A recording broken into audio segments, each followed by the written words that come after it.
सभी दर्शकों को मेरा नमस्कार। आप सभी का स्वागत है हमारे मंच पर। दर्शकों, आज हम फिर उपस्थित हैं एक नई कहानी के साथ। कहानी शुरू करने से पहले सभी दर्शकों से गुजारिश है कि वीडियो अच्छी लगे तो अपनी प्रतिक्रिया ज़रूर दें। आप वीडियो को यदि लाइक करते हैं तो वीडियो ज़्यादा से ज़्यादा लोगों तक पहुंचने की संभावनाएं बढ़ जाती है। चैनल अच्छा लगे तो सब्सक्राइब करें और आपके मन में भी कोई सवाल हो तो हमें कमेंट में बताएं, हम उसका जवाब देने की पूरी कोशिश करेंगे। तो दर्शकों, बिना देर किए हुए अब चलते हैं एक आज की बहुत ही प्रेरणादायक कहानी की तरफ, जो एक महिला की ज़ुबानी है। वो कहती है कि मैं एक पढ़ी लिखी ऊंचे ख़ानदान की बेटी हूँ, जिसके घर में सारी सुख सुविधाएं थी, दिखने में भी बहुत सुंदर हूँ। 16 साल की उम्र आते आते सहेलियों को देखकर मुझे भी लगता कि मेरा भी एक जीवन साथी होना चाहिए, और इसी कारण मुझे भी प्यार का बुखार चढ़ गया। जल्दी ही एक खूबसूरत लड़के से मेरी दोस्ती हुई और देखते देखते हम दोनों में प्यार हो गया। मैं नादान थी, पहली बार किसी लड़के से प्यार हुआ था, मगर मैं इतनी उत्साहित थी कि जैसे मैंने कोई जंग जीत ली हो। उस लड़के के प्यार में मैं ऐसी खोई कि सारे हदें पार कर गई। हमने कई बार संबंध बनाए। नतीजा यह हुआ कि कुछ दिन बाद उस लड़के का मेरे से मन भर गया और बात इग्नोर करने से शुरू हुई और ब्रेकअप पर जाकर ख़त्म हुई। तब मुझे अपनी गलती का एहसास हुआ कि मैंने क्या खो दिया है, और कुछ दिन तक तो मैं डिप्रेशन में रही, मगर जैसे तैसे अपने आप को संभालना था, क्योंकि जीवन किसी का रुकता नहीं है, चाहे कुछ भी हो जाए। मगर अकेले रहना मुझे खाए जा रहा था। मैं ऐसी गलती दोबारा नहीं करना चाहती थी, मगर अकेले रहना मुझे बहुत ही तकलीफ दे रहा था। मैं उस पहले प्यार को भूल जाना चाहती थी, मगर भूल नहीं पा रही थी। इसी उलझन और अकेलेपन को दूर करने के लिए मैंने फिर आगे कदम उठाए और मेरी ज़िंदगी में दूसरा लड़का आया। अब मैं बिल्कुल भी सचेत थी कि बिल्कुल भी ऐसी कोई गलती नहीं करूंगी जिससे मुझे बाद में पछताना पड़े। अब इस लड़के को मैं इस तरह से हैंडल करूंगी कि या तो इससे शादी करूंगी या फिर इसको छोड़ दूंगी। इन सब के बीच भी मैं पहले प्यार को नहीं भूल पा रही थी। मेरे लिए असंभव सा हो गया था। उसके बाद मैंने बहुत हिम्मत करके अपने माता पिता से उस लड़के से शादी की बात की, लेकिन हमारी जाति अलग थी। हैसियत में वो मुझसे बहुत नीचा था। मेरे परिवार ने साफ मना कर दिया कि हम ऐसे लड़के से तुम्हारी शादी नहीं कर सकते, और मुझे भी अपने परिवार की इज्जत ज़्यादा प्यारी थी।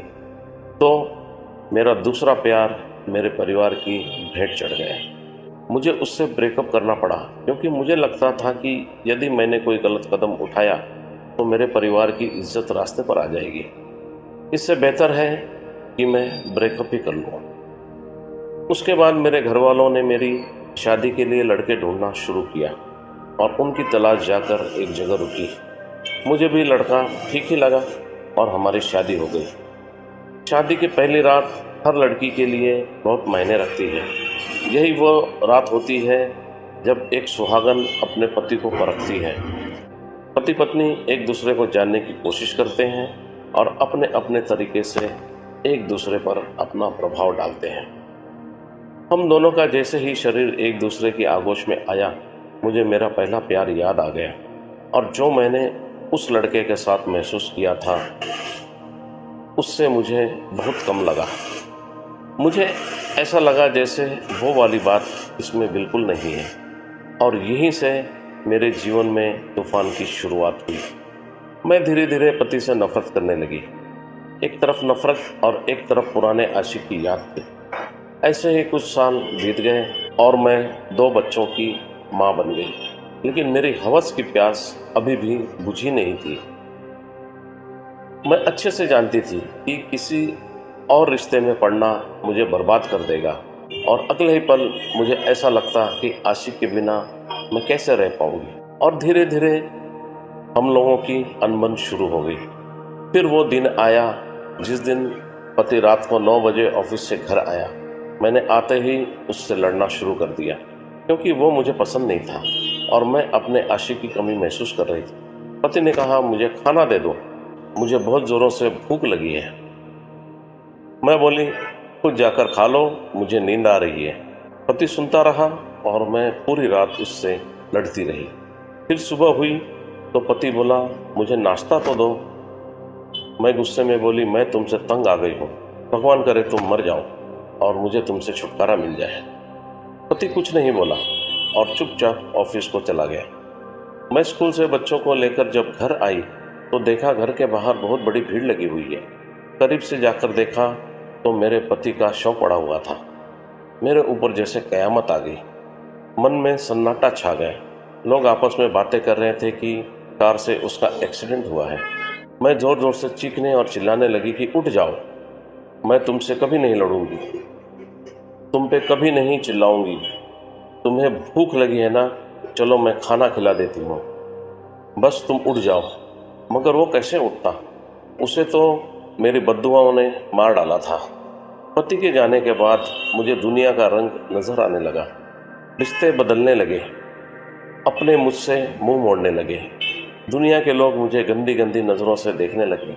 फिर कुछ दिनों में मुझसे मेरा घर भी छीन लिया गया। जो मेरा हिस्सा बनता था मुझे ससुराल वालों ने दे दिया।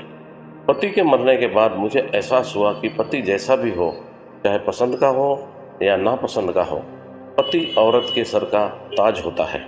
यह सब चल ही रहा था कि अचानक कहीं से आवाज़ आने लगी जो मुझे झकझोर रही थी।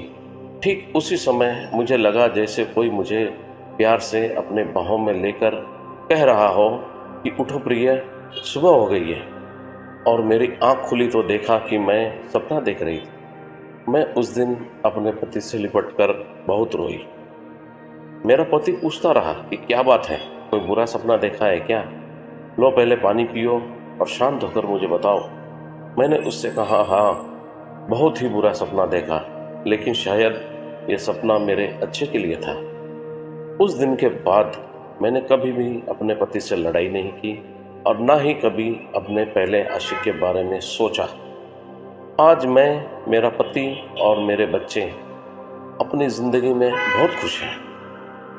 मेरी ये कहानी सच्ची नहीं है, लेकिन आज ऐसा बहुत से रिश्तों में मैं देख रही हूँ, इसलिए यह कहानी शेयर करने का मन किया। मैं सभी लड़कों और लड़कियों से कहना चाहती हूँ कि पहले तो नादानी में कोई गलत कदम ना उठाए। 1000 बार सोचे कोई भी कदम उठाने से पहले।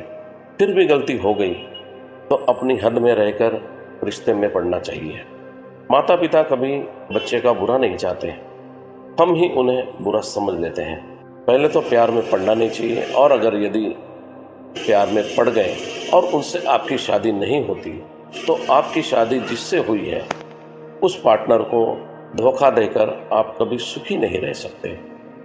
एक बार के लिए सोचिए, जिससे आपने शादी की उसका तो कोई दोष नहीं था, फिर आप उसे सजा क्यों दे रहे हो?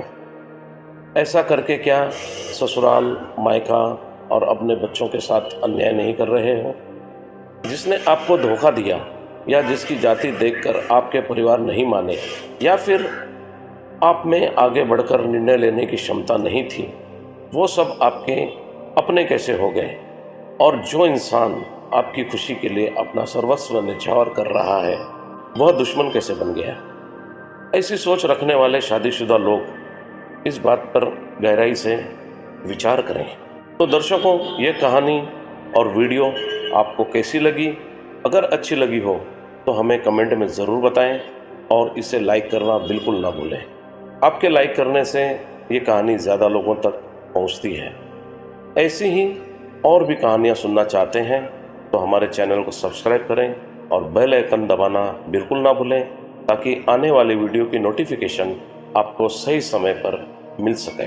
दर्शकों, आज के लिए बस इतना ही।